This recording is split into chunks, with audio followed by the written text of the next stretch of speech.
साधु संतों के लिए कोई भी कार्य असंभव नहीं होता गुरुदेव। उनका कार्य, उनकी लीला, उनके संकेत, उनकी भाषा सामान्य लोगों की समझ में नहीं आती। तुम्हारी समझ में आती है ना साईं, तो हमें भी समझाओ।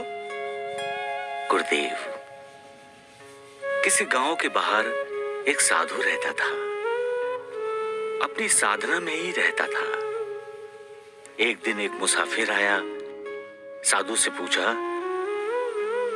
मुझे बस्ती जाना है, कौन से रास्ते से जाऊं?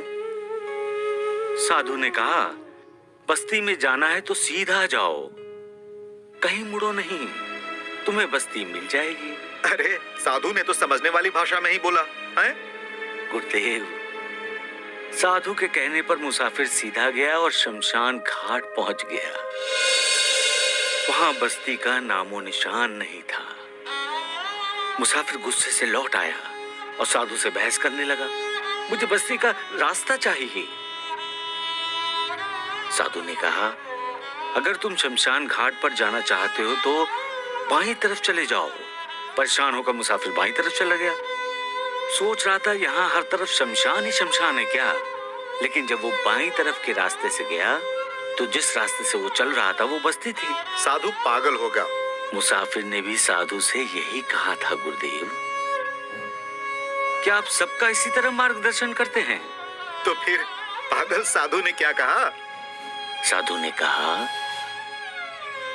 जैसी मेरी समझ है वैसे ही मेरा समझाना है। जो शमशान में चले गए हैं वो हमेशा हमेशा के लिए वहां बस गए हैं, इसलिए मेरी समझ के अनुसार वो बस्ती है, और जिसे तुम बस्ती मान रहे हो वहां के सारे शमशान जाने की तैयारी में लगे हैं, अर्थात वहां कोई बसा नहीं है, इसलिए मेरे लिए वो शमशान है।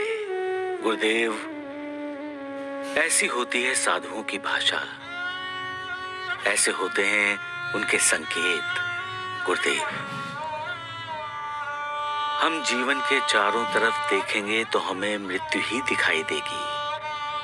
दुख, पीड़ा, चिंता ही दिखाई पड़ेगी, कुछ सार नहीं दिखाई देगा।